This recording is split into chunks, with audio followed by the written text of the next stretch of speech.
Okay then, guys, I think we'll probably get started. I think Becky's let everybody in that's waiting in the waiting room. So welcome to our Stronger Practice Hub webinar tonight with amazing Karen, second in the series. So I just, you please excuse me because Karen is at my house and the dog might go crazy. So I will try and usher her out at some point and not interrupt you. But everybody that has done Zooms and things from home know exactly what it's like. So with no further ado, I'd like to hand over to you. Thank you so much, Bliss. Thank you for hosting as well. This is really good.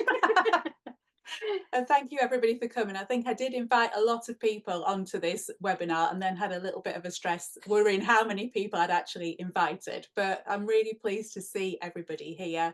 And I'm really pleased to be talking about my favourite topic in the whole world, which is speech and language therapy and helping our early years children, because they deserve it and we need to give them a good strong start. So we're going to talk about autistic children in early years setting tonight.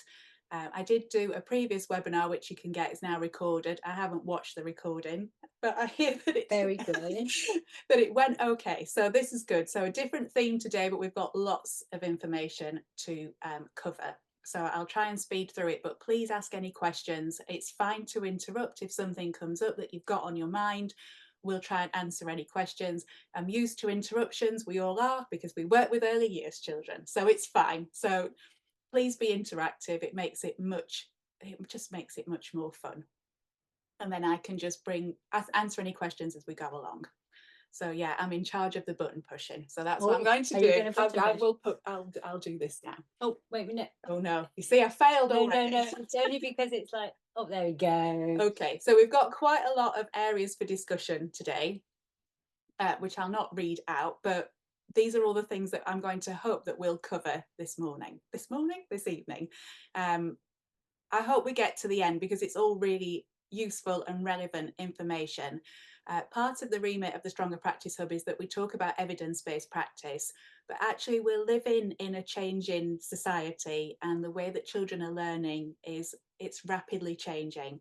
And we need to sort of take stock of that and have a little think about it, because we need to teach children how they're learning and move with the times. So although we want to do evidence-based practice, I think that almost we are living in a time where we have to do the research afterwards, but still do the work now and find out how the best way to support children and families moving forward, especially those with complex needs. So we've got a lot to cover and we're going to fly through it.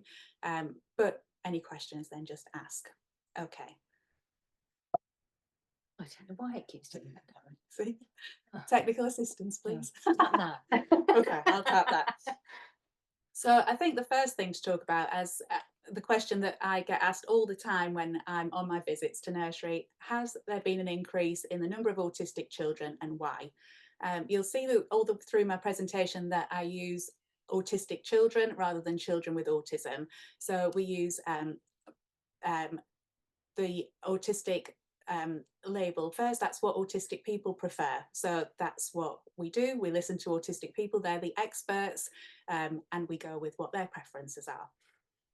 So yes, in answer to the question that everybody asks, more children are being diagnosed as autistic and the number is continuing to grow year on year. And more than 70% of autistic children are educated in mainstream school, but there is a huge demand on special school placements across the country, and especially where I work in Northamptonshire, and I know I've been doing some consultations with practitioners in Leicestershire too and Lincolnshire, and the demands are the same. So, you know, most of the children who have an EHCP, autism is the most common reason for that EHCP. But lots of our children in mainstream school haven't got an EHCP. So, you know, there's a lot of demand on the services. Okay, and that's that research is from the National Autistic Society report, which is 2021, so probably a little bit out of date as well already. So why are there more autistic children? I think that we've all become more aware of autism in society. there are certainly more professionals now who can make a diagnosis. So as well as our community paediatricians who work in the NHS, we've got a lot of private clinics who make those diagnoses now. We've got community paediatricians, educational psychologists, speech and language therapists, and we're working together to make diagnosis. I do a clinic with a community paediatrician, and we see early years children through our clinic. So children do have to wait for a long time for a diagnosis in the NHS. There's a huge demand on the system. More adults are being diagnosed too. More girls are being diagnosed.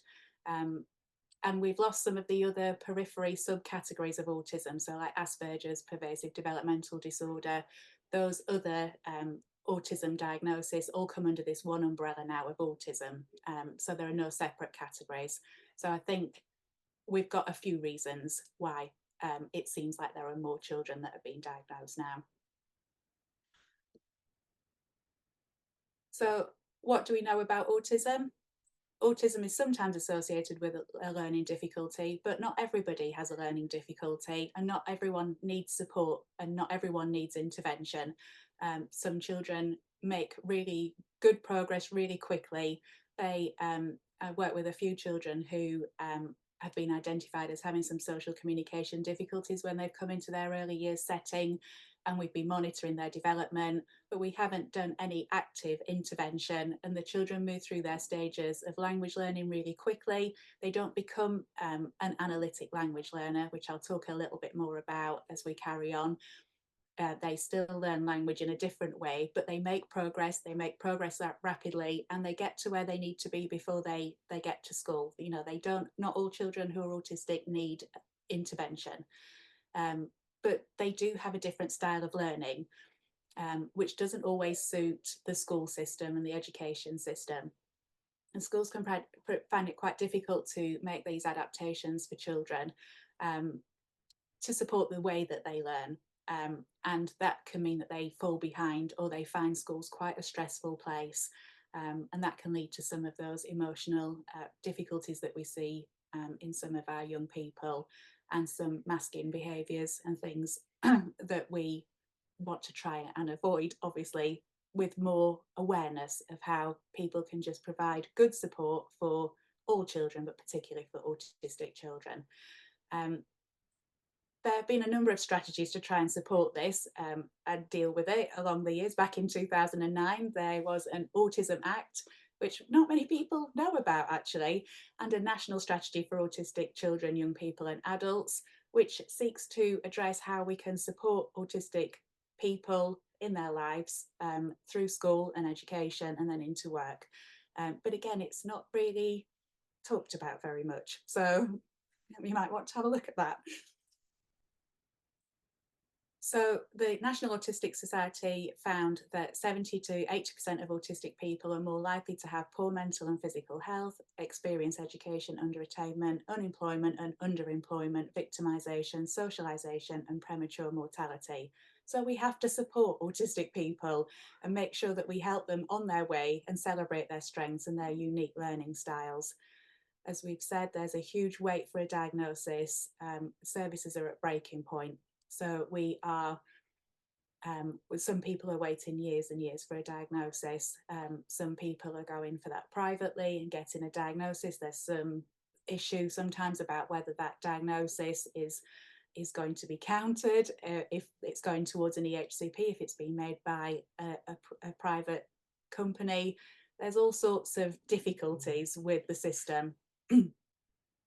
So instead of getting hung up on the diagnosis, because that might be a long time going, we need to change the narrative.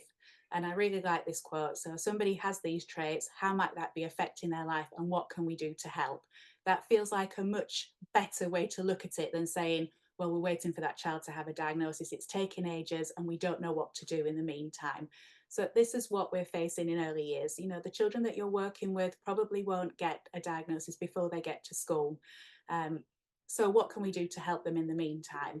And, you know, if you know that the child is on the pathway to a diagnosis, or maybe that they have some social communication difficulties, there are lots of things that you can do to help. So it's about trying to be proactive, and I really liked that. So what causes autism? So autism is linked to both genetic, so hereditary, and non-genetic factors, the environment. So it's more common in families, but it can be a spontaneous gene mutation where neither parent has autism. Interestingly, there are lots of possible environmental risk factors, including air pollution, pesticides, mum's age in pregnancy, maternal obesity, diabetes, immune system disorders, extreme prematurity and low birth weight, complications in pregnancy, or other syndromes that the child might have. And I think when I was looking at this list as I put this together, I was thinking about life and the environment and the air pollution and things like that, thinking, wow, we've got a lot of possible contributory factors there in terms of what might cause autism, and looking at that sort of correlation with the rise in that diagnosis. So lots of children, as we know, who are born premature and survive now and probably never get followed up by the paediatrician. After that, they just get sent home. Parents, worrying about their child from that very early age, nobody really telling them about possible complications that may occur. It's really hard to get that sort of follow-on service.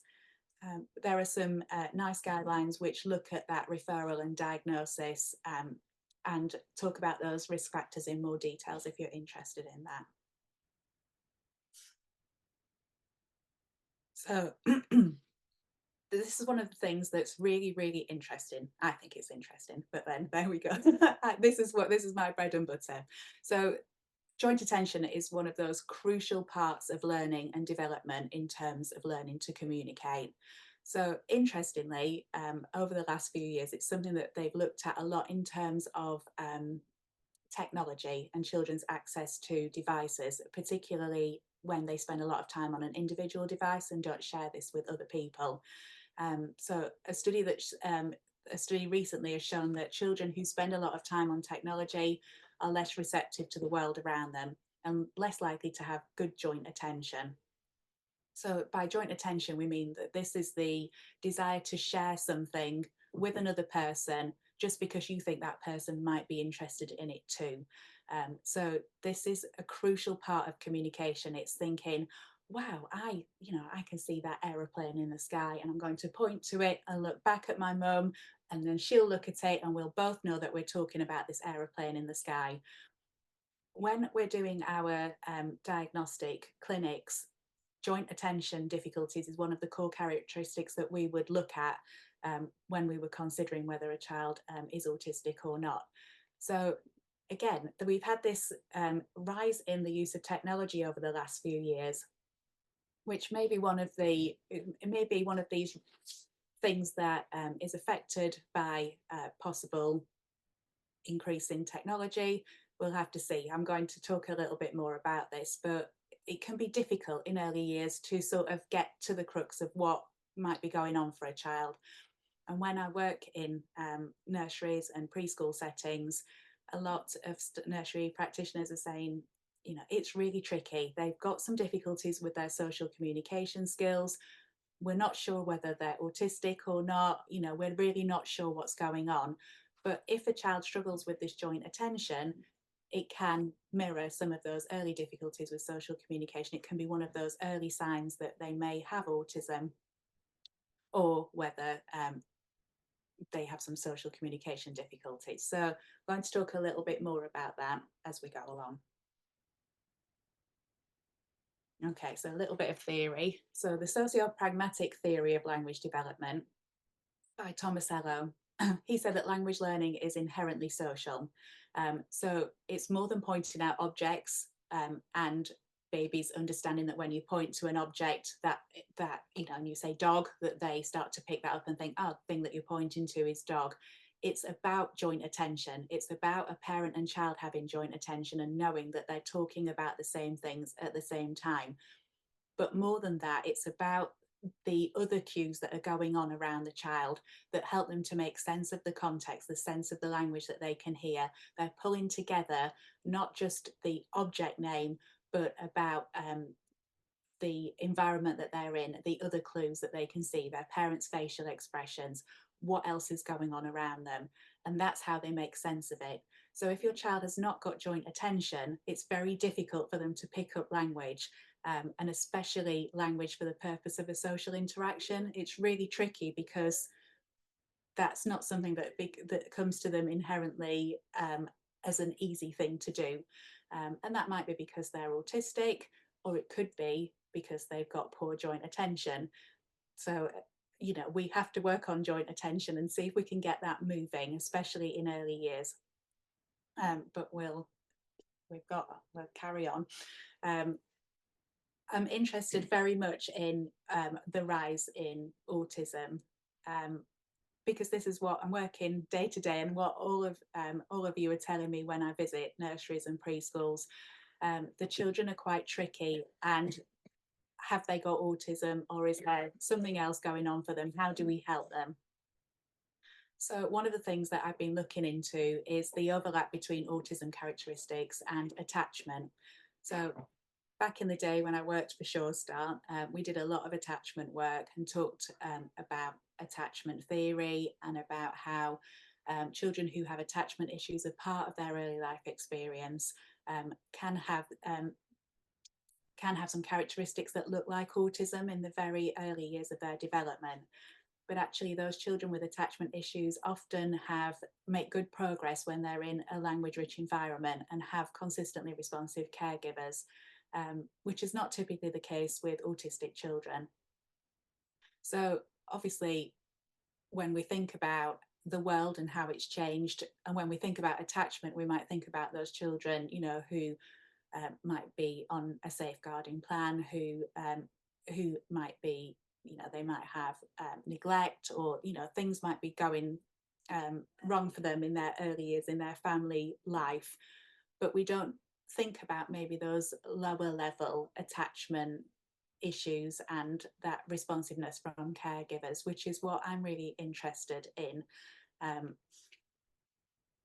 So when we talk about attachment, it's about the connectedness to other human beings, and mainly to your primary caregiver.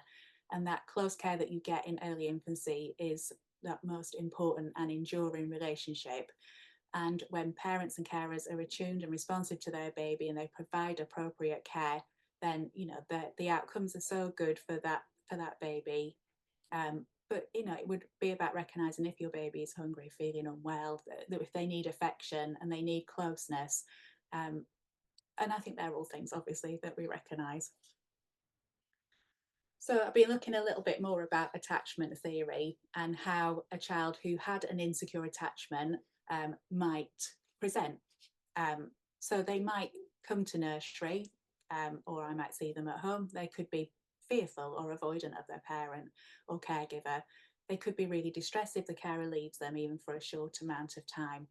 They could reject their caregiver's attempts to soothe them or calm them or connect with them, or not notice if their caregiver leaves the room or when they return, or they could be quite passive or non-responsive. They could be depressed or angry. They might not be interested in playing with toys or exploring their environment. So when I talk to early years professionals, they're often telling me that they see some patterns like this with the children that they're working with, and they're wondering whether the children are showing characteristics of autism, or whether there's something else going on. It can be really tricky to try and unpick this. And obviously not everybody has, big attachment difficulties with their parents, but there seems to be something else at play underlying it. And that's really interesting. We haven't really got any sort of research around this yet, but you can see the parallels with autism at this early age, and you can think, I guess, about the children in your setting, and we can sort of start to question, are our children sort of insecurely attached, and why might this be?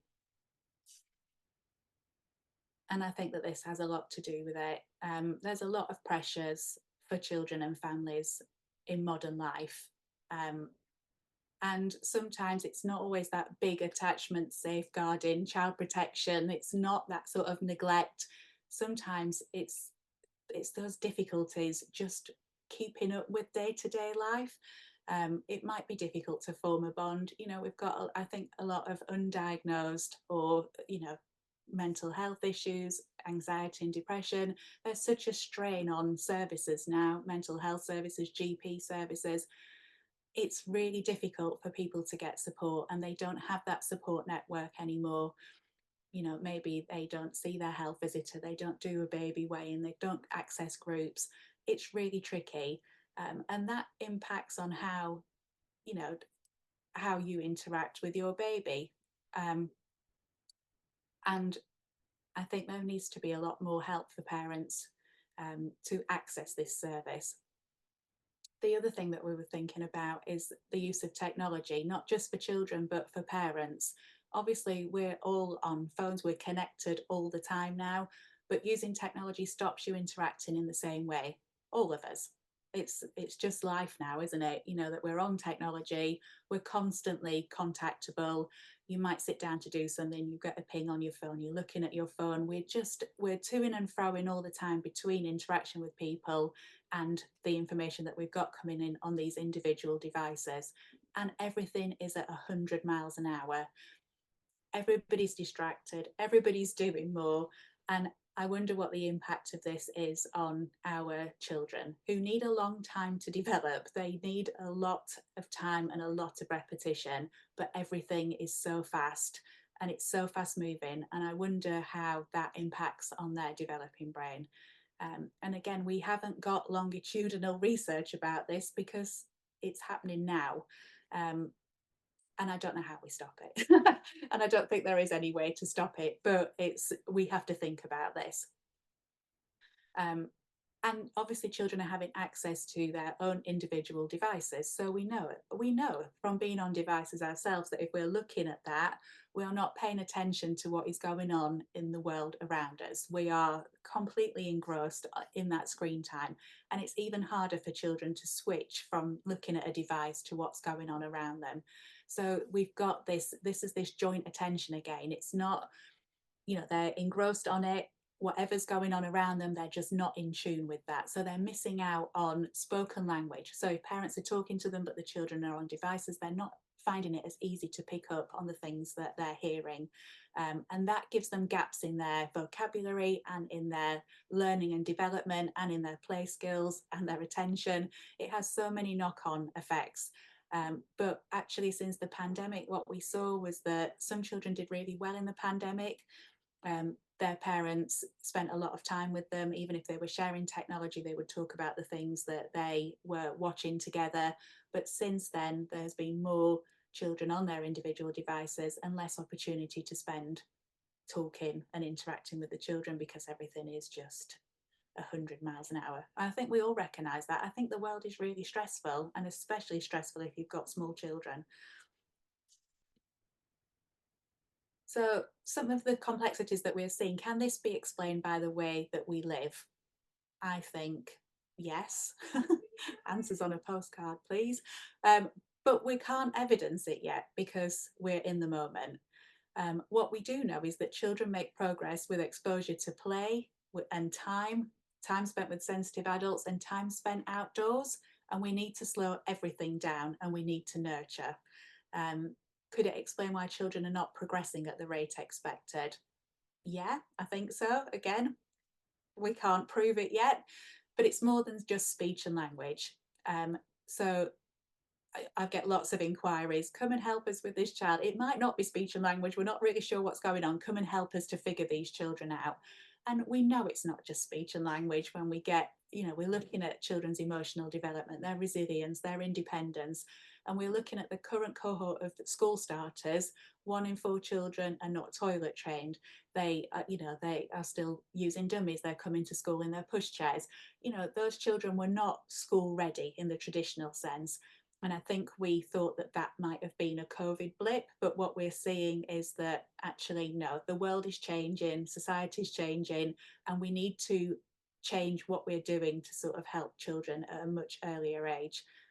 with some funding, hopefully, with this new government. That's what we're all hoping for. We know that all children can make progress with sensitive and attuned primary caregivers. So it doesn't matter whether the child is autistic or whether they've got delayed development or whether they need emotional support, whether they need help with independence, they can all make progress in an environment where people understand them and want to get to know them. But it's more than just having a good early years provision and setting. We need to help parents to understand their role and the importance of this early connectedness. I feel passionately that we make a difference for all of those children in our environments, and that we can't just wait for other professionals to come in and wait for their advice. We can't. We have to get going. Whether we know of a child having a diagnosis or not, we have to move them forward. And it's all the stuff that it's exposure to a language-rich environment, it's child-led play, and it's a desire to connect and get to know the child. That that's where we need to start. And I'm hoping that you all say yes, yes, yes, that's exactly what we need to and exactly what we are doing. So what do we know about language development and autism?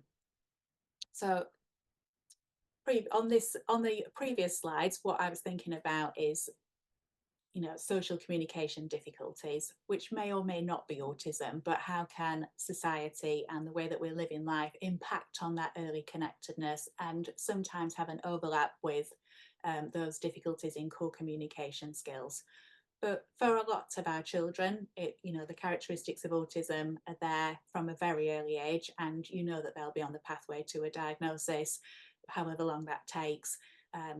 And some of the core characteristics that we would look at are this synchrony. Are they, when I'm doing this autism diagnosis with a paediatrician, we look at these key areas. So are the parent and child in tune, or is there a mismatch between the timing and the pace of the interaction between a parent and child?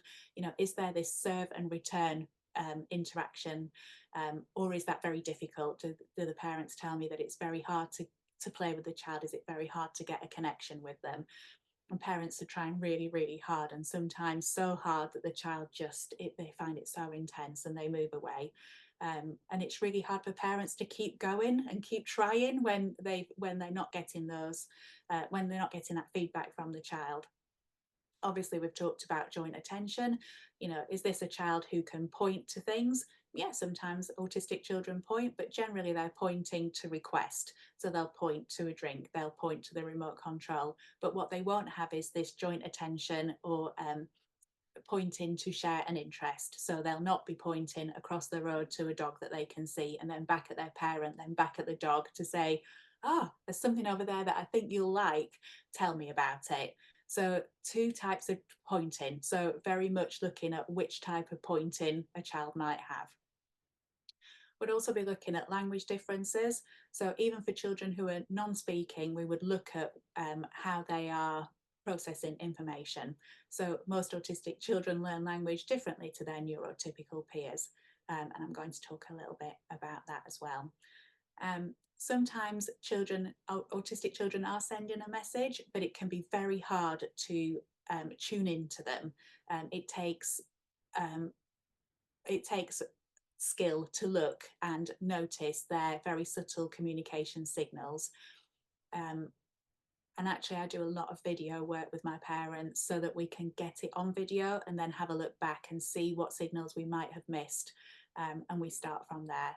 Video is a really good tool to use with your autistic children in setting, because it's really hard to spot things in the moment, but looking back and reflecting on it afterwards, you can see what works well and how the child might have sent you a message that you just didn't see in that moment. So it's always a bit cringy to go on video, but actually it's a really useful tool. If you can do it and you're supportive, you work in a setting that you can reflect on that together and you can get over that, then it's probably one of the best tools that you can use. Just keeping an eye on the time. Right, okay. 2 different ways to learn language. So the one that you're probably most familiar with is something called analytic language processing. So this is about children who babble first and then learn to say words. and their motor skills develop, and they say more words, and then they develop phrases, then they develop sentences. Their motor development keeps pace with their language development. So generally we can understand what they're saying. So this is the way that neurotypical children learn language, and they build very much as a building block from 1 word to 2 words to 3 words to 4 words.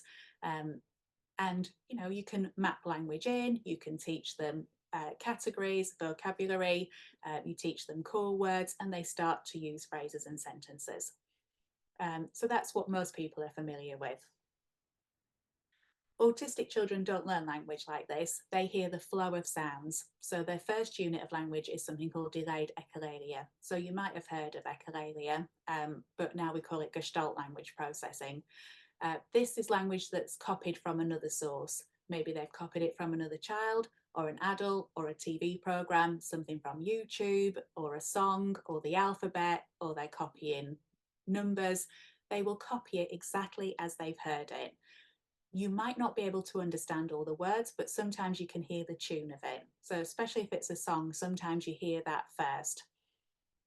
It's not always immediately recognizable because the child is trying to attempt maybe 8 or 9 words rather than 1. So what you might hear is what you think is jargon or vocalizations or just babble. And you think, oh, they are saying, they're babbling away, but it's not anything that I can recognize. But actually, it's probably attempts at words.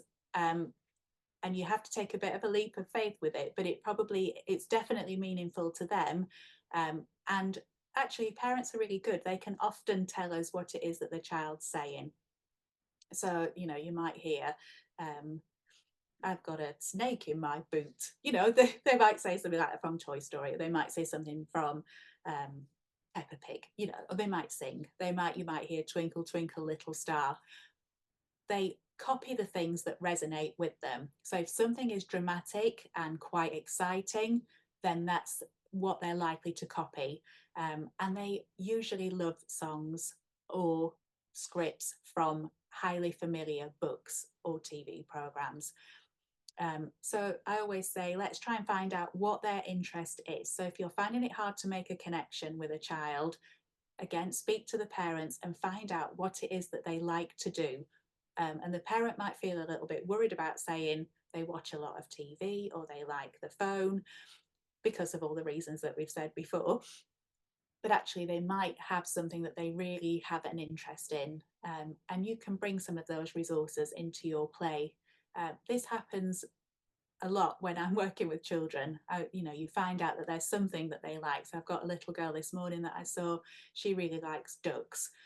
And I said, what's her special interest? And they said, ducks. And I thought, okay, right, well, I've got some rubber ducks, that's fine, I can take that. And we sang Five Little Ducks. It was really good. You just have to go with it. Whatever that interest is, you follow it, and you're looking for that connection. We're always looking for connection first and then building on that. So we can't treat children who've got social communication difficulties and autistic children as late talkers. If we take those children who are not yet talking, who you think are probably on the pathway to a diagnosis, and we treat them like a late talker and we try and build up single words, they'll get stuck. That's not how they learn language. So they won't move on. So it's really important that we know the difference between how autistic children learn language and how neurotypical children learn language. If you're not sure, then you can model phrases anyway. Model phrases, because what will happen is if you model a phrase for an analytic language processing child, they will be able to take out the keyword. So if you say, don't touch that, it's hot, then your neurotypical child will be able to pick out the word hot, and they will probably say back to you, hot, and you'll think, yes, okay. Whereas, an autistic child might say, don't touch it, and you think, maybe they're copying it, maybe they aren't, but they will learn that whole unit. So whatever they've done, whether they're touching the radiator, going to touch the fire, going to touch the cooker, and you use that whole unit of speech, they'll attach it to that experience. It becomes like an episodic memory. They'll learn, this is what I say in this situation at this point in time with this experience. And that's how they learn. They learn whole chunks of things and the language that's associated with it. So as well as being Gestalt language processors, they're also Gestalt cognitive processors, and they learn the whole rather than the sum of the parts. So I just find this endlessly fascinating. Um, so how can we support children who are Gestalt language processors? So it's fine, don't panic, first of all. It's about interaction with people who care about them. It's about connection and trust. The things that you would do with your neurotypical children, you have to make a connection with a child first. Language will not progress if you haven't got that. We need natural development of language through fun and meaningful interactions focused on real life experiences. If you're silly, if you're active, if you use sound effects, children will gravitate towards you. They'll want to pick up on the things that you're doing. They'll copy back words that capture their attention. So be fun. Make sure you're talking about what they are interested in.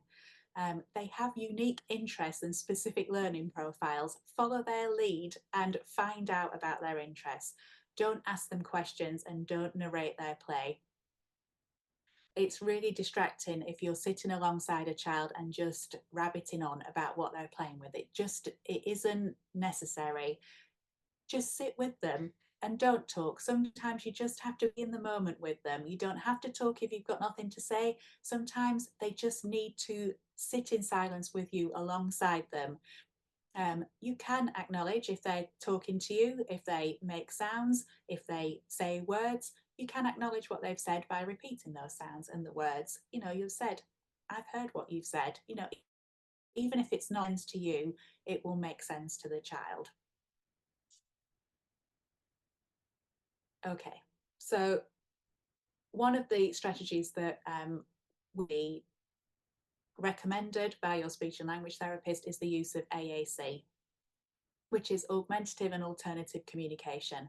And basically this means using whatever strategies and tools you've got to help people who struggle with speech. So this could be letter or picture boards, it could be computer-based systems, it could be pictures, it could be photographs, it could be objects.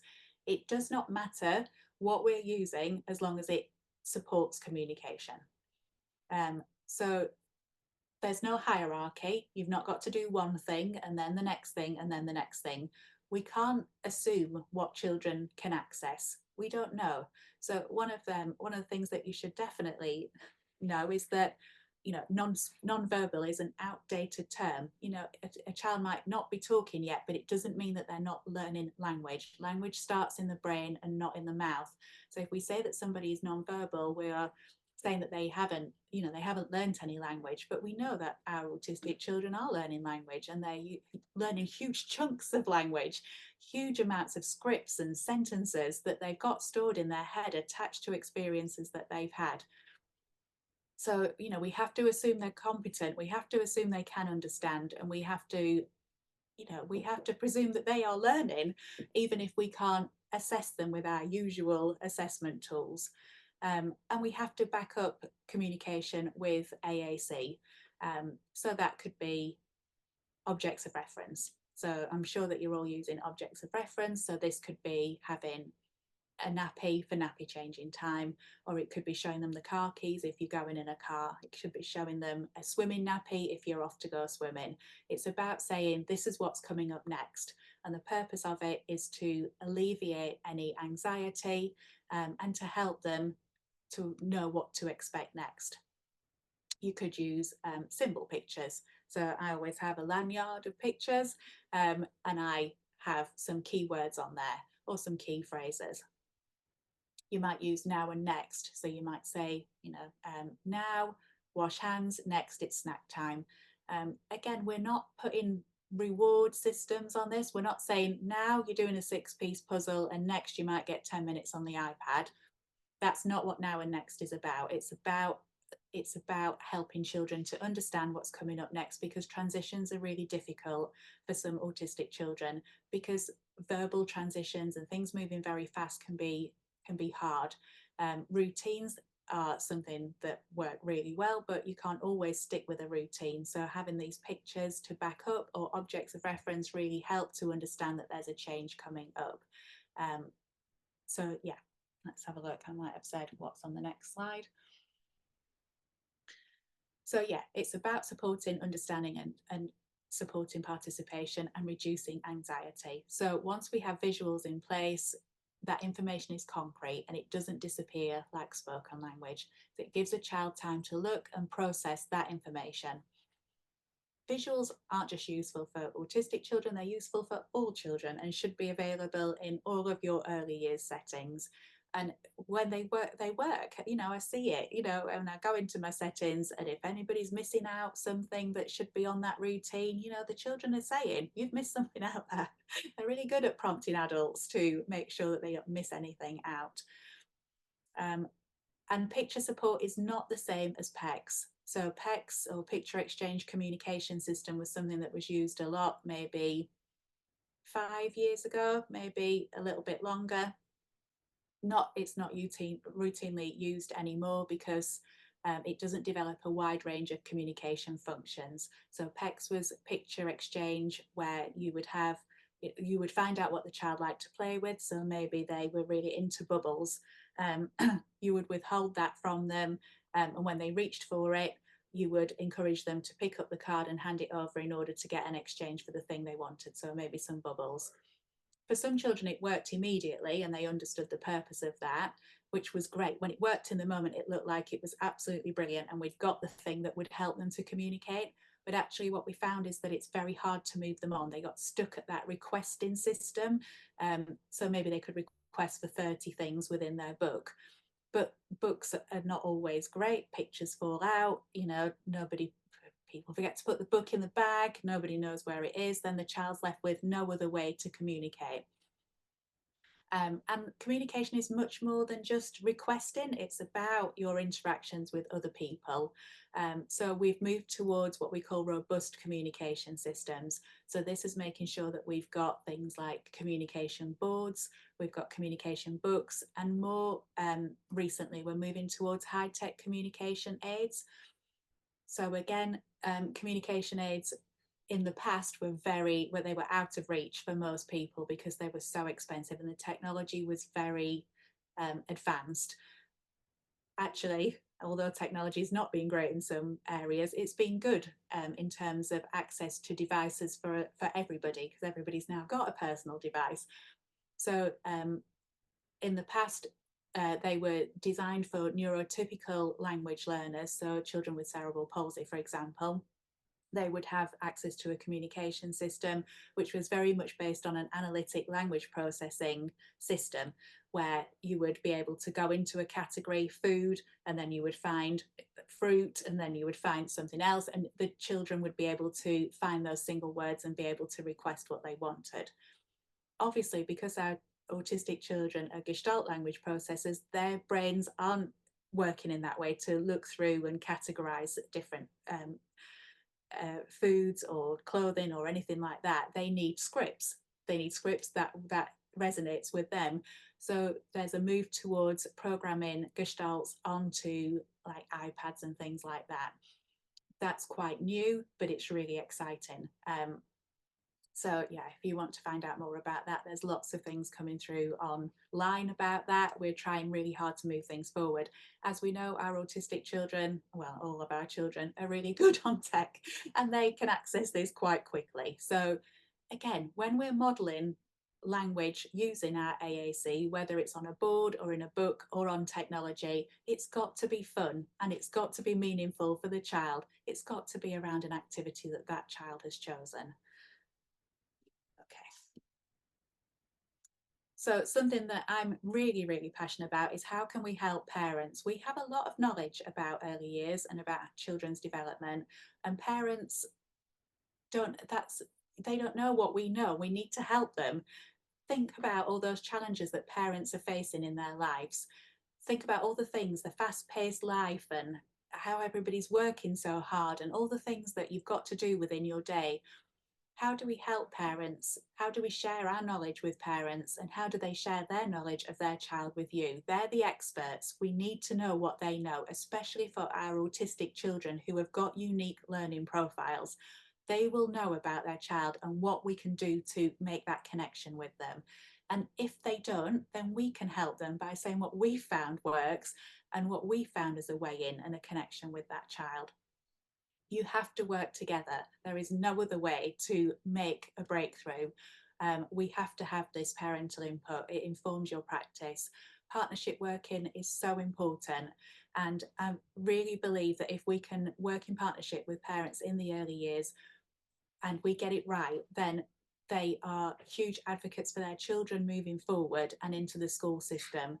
You know, these children are likely to have long-term differences in their learning, and maybe we'll see professionals for the rest of their lives. You will set the tone for the relationships that they have with other professionals, that they will learn what to expect and what is good practice, so that if they come into contact with somebody, they can push back about advice that they have that doesn't resonate with them or doesn't work for their child. You know, we have to have this open dialogue, because if not, then we haven't got parents who feel confident in challenging things or saying, you know, this is what I know about my child, or, you know, I'm not sure that I want you to do that with my child. This is what we find works instead. And I'm really passionate about that, because they move out of your care and into school. And it's really important that parents are the experts on their child and we don't gatekeep information. We share it backwards and forwards. And what can we do in settings? Okay, let's think about your environment and the activities that you set up. A lot of our children will need more exploratory and sensory play. I'm sure you're finding this out anyway. They'll need to be outdoors more. The other thing that we need to think about is your stress levels within settings. And you're not, it is stressful. You know, we have a lot of children with a lot of complexities. And, you know, sometimes there is a bit of ranting. You know, that's just life at work, isn't it? But it's about how this child might perceive that, or what their life might be like at home. If they've got parents who maybe have anxiety or depression, or maybe are not consistent in their responses to the children, then those children, when they come into setting, might behave in ways that are unexpected. And maybe we need to think about, are they trying to challenge things? You know, are they trying to see whether the same things happen with you as that happen at home? You know, toxic stress is a factor in some of our children's development. So not all children are autistic, and not all children will go on to have a diagnosis. Some might have this sort of low level environmental, you know, these tricky situations at home that they just need extra time, and we need extra time just to explore what's going on for them. And again, if we've got good relationships with parents, hopefully they will share that with you, and there's opportunity for us to help them too. Um, we need children to have time to explore, and they need opportunities for uninterrupted play. They're not getting that. If they've got a lot of access to technology, then they're not doing that deep level learning. So just give them time and opportunities and time for repetition. And as I've said, using video to look at how you communicate is really powerful. So if you're happy to do that, just 5 minutes of video, just get down on the floor, follow the child's lead in play, get your colleague to do a little video, and then reflect on it together. You and your colleague have a look. How's the child communicating? How did your role there, you know, impact on that child and what they gave back? What worked? What doesn't work? Did you ask too many questions? You know, was it better when you sat in silence? And just reflect on it. You know, there's no right or wrong way. It's just what can we see from that little snippet of video. It's really powerful. So we know autistic children, some of them love adult contact, can't get enough of it. Some children want less. You know, not one size fits all. Some children need more sensory input. Some really hate a lot of sensory input. So we have to know the child. You know, one diagnosis does not mean everybody's the same. Every child is individual. One of the things that you will be told to do by your speech and language therapist is intensive interaction. By the very nature of it, it is intensive. So sometimes it's just a bit much. So you sometimes can't start with that, because it is, you know, the child is like, oh, no, please don't do that. step back. If the child is moving away, they don't like it. They're communicating that it's too much. Sometimes you have to sit alongside them in silence, and you have to get them used to you alongside without doing anything. You know, that might take quite a long time. This is what I find at home. Sometimes intensive interaction is the goal, but first of all, it's just tolerating another person in their space. So intensive interaction is about copying their play and their sounds, but actually, if the child can't tolerate that and they move away, you have to just be quiet and don't touch anything. And that's fine. It's absolutely fine. So there's loads of information about Gestalt language processing on the Meaningful Speech website and on the Instagram page. I really wanted to show you the stages that the children go through. There are 6 stages of Gestalt language processing, 2 more than there would be for analytic language processors. But it's really hard to find good videos, so you can find them on the Instagram page. So this is, I probably say this all the time, every day. Every interaction is an intervention. When you know the successful strategies to support a child, then everything that you do has an impact. That's what we need to do. The interaction is the intervention. If you know that they are a Gestalt language processor and you need to model phrases, then that is going to be an intervention every time you have a connection with that child. Every time you have a connection and you feel that sort of, yay, we did it, we had a moment there, that's building those connections in their brain, that's building this joint attention, and it's building connectedness. This is what we need. So it's not about saying, oh, I will do 5 rounds of intensive interaction with this child every day. It's about, right, I'll join the child where they're at and we'll, you know, and I'll sit with them, but I'll be quiet. You know, and it sounds really counterintuitive, especially coming from a speech and language therapist. But, you know, I'm doing this every day and I'm living it. And I know that sometimes it's just too much and you have to just rein yourselves in. And we're enthusiastic people. We want to play with children, but sometimes we just need to just rein it in, people. So there's my details on there as well. What I have done is write a blog and a case study, which I think are coming out tomorrow, which talks about all of this and gives you some links to the research and all of the things that I've talked about. You'll be able to click in the links and just find them. So they're not research papers because I can't read research papers. I like sort of interesting things and videos. So you'll see when you click into them, books that you can read or articles that you can read or videos that you can watch. It should be very practical. I'm a very practical person. I have put some references on there, but they're not going to be any good. Let me just, oh no, look, I've messed it up now, haven't I? There's no such thing as mess. Technical support here, please. If we go back to my contact page, just in case anybody wants to, that's it there, any questions? Yeah, perfect. Wow, okay, that's the end of my presentation. Woohoo! I was going to say as well, Karen, I mean, God, blow my mind, I've got so many questions, but also if anybody would like a consultation with you, there's actually a slot tomorrow because somebody's cancelled. Was it tomorrow? No, Friday? it's Friday. We've had a cancellation. We had a cancellation on Friday, so there is a slot available, but there are other slots available, aren't there? Yeah, till the end of the month. So as part of the work for the Stronger Practice Hub, we've got some one-to-one consultations, which I've done quite a lot already. So you can get a visit booked in with me and we'll talk about a child that you've got who you're concerned about, how to move them on, and then I can send you some resources that are specific for that child. So yeah, please do that because they're really good. It's been really interesting and I love talking to people. You'll be surprised too. Not at all. Yeah, but it's been really good and I'm seeing lots of themes emerging, lots of things that people are coming on to talk about. So that's helping to inform what we're going to do for the Stronger Practice Hub as well. Any specific questions that anybody's got? If anybody's feeling brave enough to come off camera and ask Karen something while she's here, please do so, or pop it in the chat and Becky will monitor the chat if that's okay. Or I can stop sharing and probably monitor the chat. You know, we've got some things now. Oh. Thank you, Amy. That's really good. I do feel like I've just gone at it at 100 miles an hour. So sorry.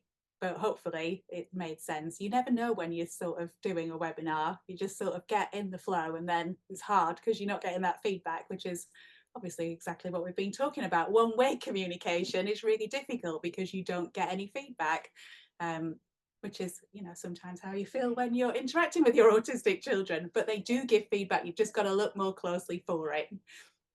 I just really want to know more about AAC and really see some sort of examples. Do you? Do you want to see it in yes, and in her bag. I know. I told you I was a practical person, we didn't set I? this up, I promise you. No, we didn't.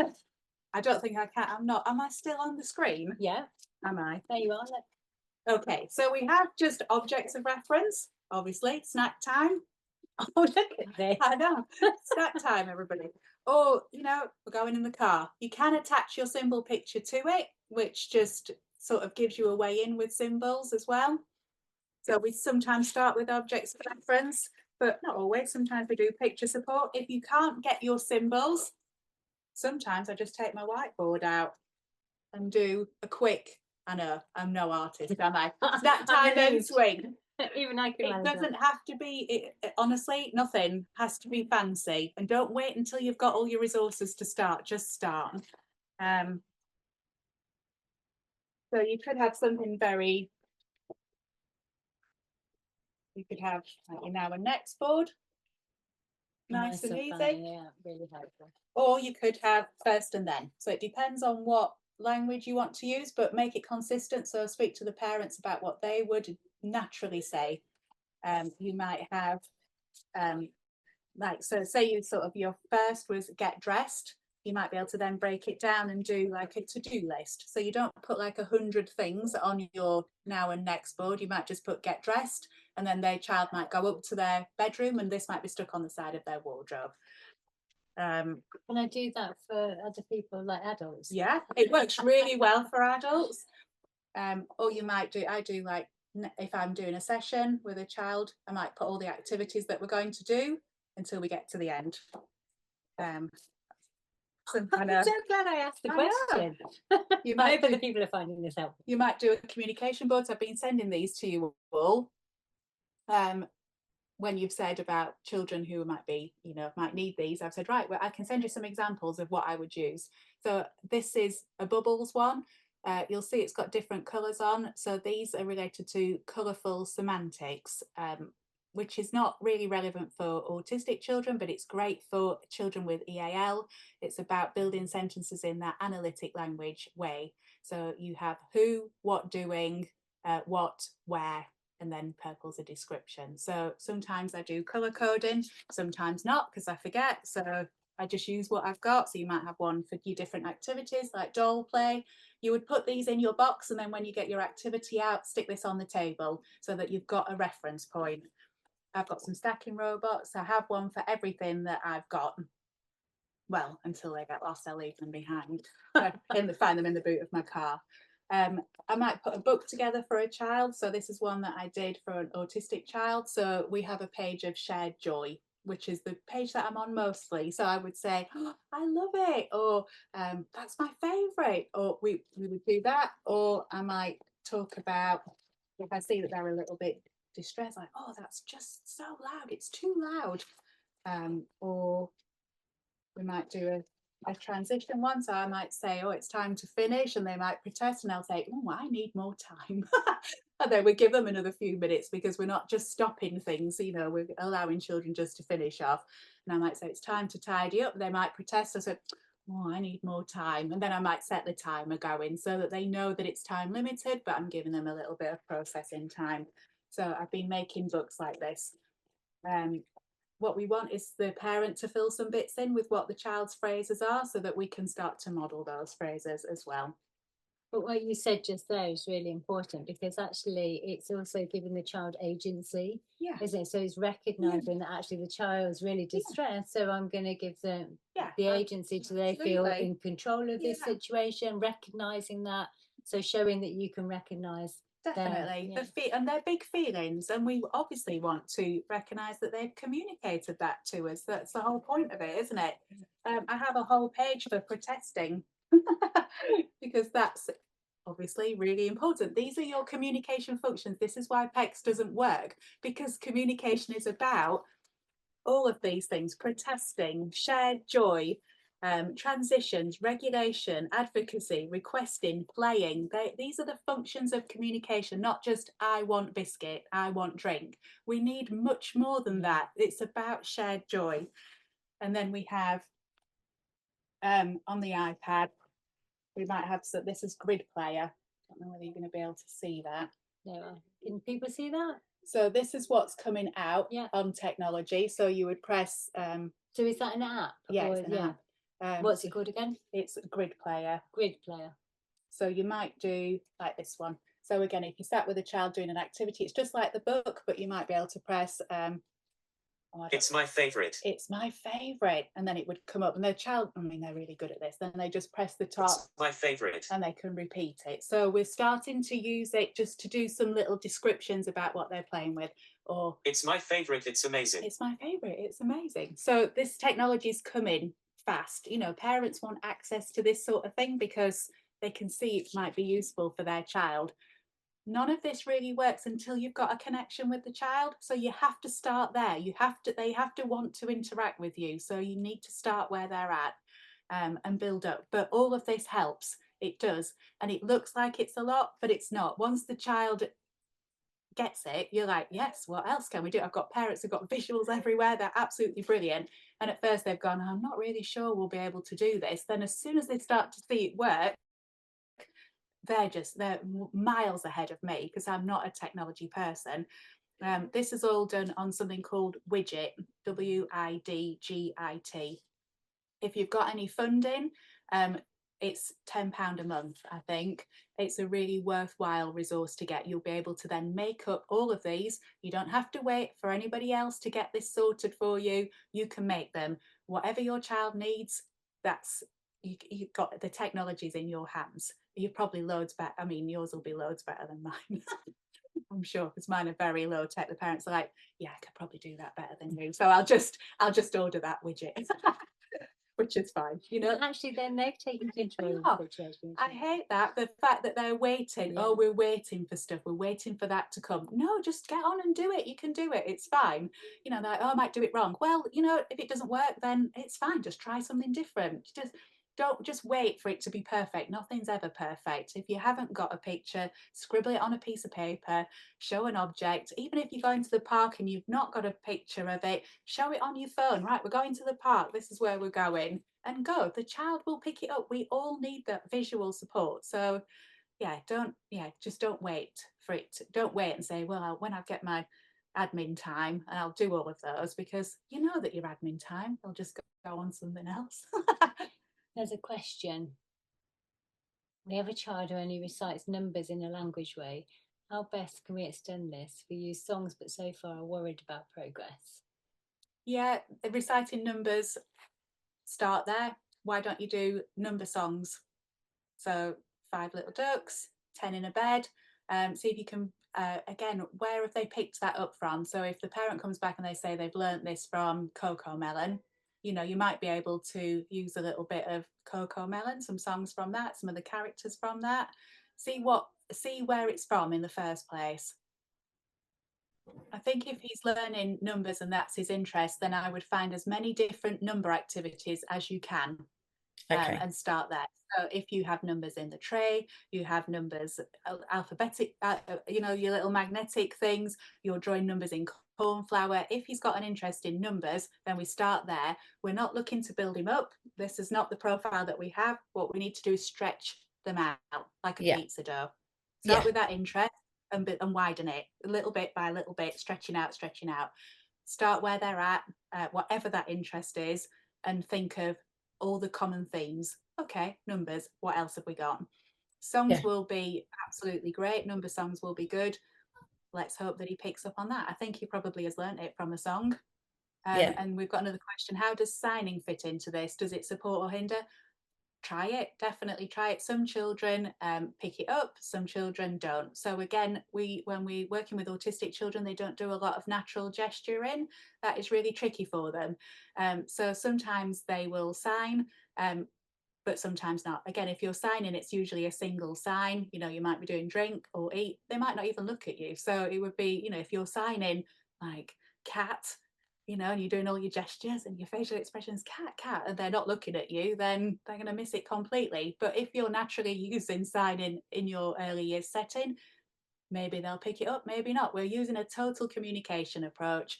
We're using pictures, we're using objects, we're using speech, we're using phrases, we use whatever and we see what works. Nothing is off limits, but remember that signing is quite analytical. And when you're doing like Makaton signing, you're learning core vocabulary in Makaton, you're learning animals, then you're learning transport. You're not learning all those little things. They don't come as a phrase. So you try and deliver your speech as a phrase and maybe do that one sign, but they're more likely to pick it up if you've got a phrase. Try action songs as a way in. You'll soon know if they're trying to do some actions as well. Got another question there. How do we find support for a parent of a child? Yeah, the Meaningful Speech website. That's where I send parents. There's some really good videos at all the different stages, so the parents can look and hopefully see where their child is. But on my blog and case study, I've put sort of links to that. There's loads of information. And on the references, it's useful for early years practitioners, but it's also useful for parents. We all need to share the information. It's not that it's different for you and them. It's all, we want parents to feel empowered and to know how to support their child. For a lot of parents, when you talk about this and say, I think they're echoing language, they'll be like, yeah, they are. Oh yeah, that, because sometimes obviously when I talk about Gestalt language processing and the parents Google it, the first thing that comes up is autism. So you have to be really careful. You don't want to just shatter people straight away. You might say, well, what I'm thinking is that they might be echoing language. They might be learning in this way.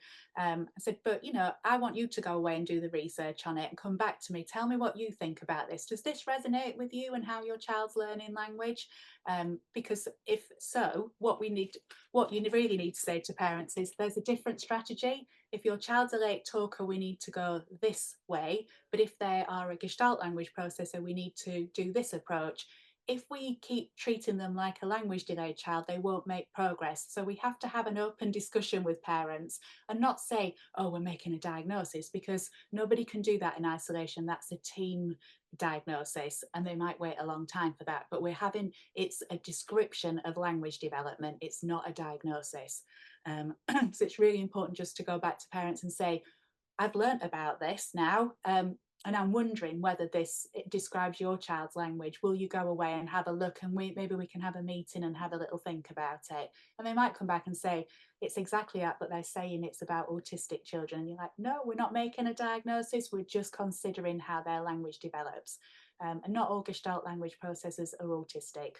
But it's a different way of learning language. Absolutely. So, we know that many of us absolutely recognize what you said initially, but actually this is a completely and neurologically very different way of thinking. Yeah. And the children make progress always with the right people around them. So it's not, they don't get stuck. A lot of autistic people do speak. They follow a natural pathway. Some children go so quickly through these stages that you wouldn't even know they'd been a Gestalt language processor. They don't become an analytic language processor. They're always a Gestalt language processor. And adults are saying to us, this is exactly how I learnt language. This is exactly how I thought about the world. They're the ones that are informing this practice. Autistic adults are telling us, this is how I learn, and this is how my child learns. It blows my mind. I know. It really does blow my mind. But to think that you learn in chunks, like, that you can take all of that information and assimilate it in that mass, it's phenomenal. And the memory is absolutely the things that the children know, it just blows my mind. And the way that they try and communicate that message to you, you have to be a detective. You have to think, okay, they're telling me something and it's meaningful for them. It might be, you can't take it literally. You have to think, okay, I'm going to be a bit of a detective here and try and figure out the meaning behind this. But it's really interesting, So I had a little boy who's really into Hey Dougie, and we were playing with the dinosaurs, and he said to me, let's get a grandparents badge. Let's get a grandparents badge. And I was thinking, I don't know what this is. And his mum said, on that episode, the grandparents are old like dinosaurs. So he's communicating to you that these dinosaurs are old, like on the grandparent. And I was like, oh, right, okay. So he's way ahead of me. He's remembered the whole script, scene by scene, all the words. He's phenomenal. He's got thousands of scripts that he keeps in his head, all related to experiences that he's had. Well, he has not got a learning difficulty. He's got a learning difference. But now that he's in school, they're saying, oh, how do we teach him to read? He knows his alphabet, he knows his numbers, he's absolutely phenomenal. But he will probably be a whole word reader, not a phonics reader. So fail the phonics test then. So again, we've got an issue, haven't we, about straight away children going into school and not being able to access the same curriculum as other children. So but it's so helpful to have. I mean, we talk about as early as practitioners having all of this in our backpack. You know, all of these is our strategies to help us to support the individuality of every child, and I think it's really helped to think about it in that way. But yeah, you can see how it might not work in the school system. It's tricky, and there's a lot of children who've gone into school with, you know, these COVID children, as we know, that have gone in and they're not school ready for a lot of different reasons, and it's been really challenging. You know, and I've got schools who are saying, no, they're trying to do the phonics test, and those children don't know words like stripey and nest. They can't even access that. So, you know, we've got a lot of challenges in early years. We can't fix them all, but you know, if we keep the family and the child at the heart of everything that we do, and we want to, and we slow it down, bearing in mind that life is fast paced, but child development is slow, and the brain is not fully formed until children are until we're 25. So everybody should just relax a little bit and enjoy the moment and not worry so much about the targets. And I would just say, if you're setting targets and you're repeating them, then the targets are off, not the child. Change the targets and make it more realistic. You know, that's one of my things that I just think, oh, we're repeating the target because the child didn't meet the target. Right, hang on a minute. The child, we've got it wrong. The child is not the problem. The target is the problem. So again, start where they are. Think about their interests. Yeah. Sorry, have I gone on? No. Oh no, I'm okay. Any other questions? Yes, I agree, Suzanne. They are absolutely fabulous. I'm learning so much from the children that I work with. They're absolutely brilliant, and we are learning all the time. We have to be open to it, and we have to create a much better society, a much fairer society. Autistic people have not got social problems. We should not be putting them in social skills group and trying to make them neurotypical. There's something called the double empathy problem by Dr. Damien Milton, who said there's not a problem with autistic social skills. He said there's a mismatch between neurotypical people and autistic people, and when they come together, they're not sure how to communicate with each other. So it's a bit like if you meet somebody who doesn't speak your first language and it's a little bit awkward and it doesn't flow. That's how it feels, this interaction between autistic people and neurotypical people. Autistic people get on fine with other autistic people. Neurotypical people get on fine with other neurotypical people. You just have to find your people. Because there are more neurotypical people, we've just said we're doing it the right way, and it must be the autistic people who are not very sociable. So again, social skills groups, good sitting, good eye contact, hey, all of that, it's just not neurodiversity affirming practice. We need to work with children on their unique strengths. We need to buddy them up with other children who share their interests. You know, if they've got another child who absolutely loves animals too, let's see if we can get them together to form a real genuine friendship. That would be so much better, wouldn't it, than saying we're going to get them to sit down and make eye contact. No, it's just, no, we're not doing that. It's so traumatizing. And what we know is autistic teenagers and adults now who are very good on social media, they're telling us what we get wrong. which is great because that informs your practice. You know, they're saying we hated pecs, we hated hand over hand, it made us feel really horrible and uncomfortable, and it made us feel disempowered. Yeah. Right, okay, then we don't use that anymore.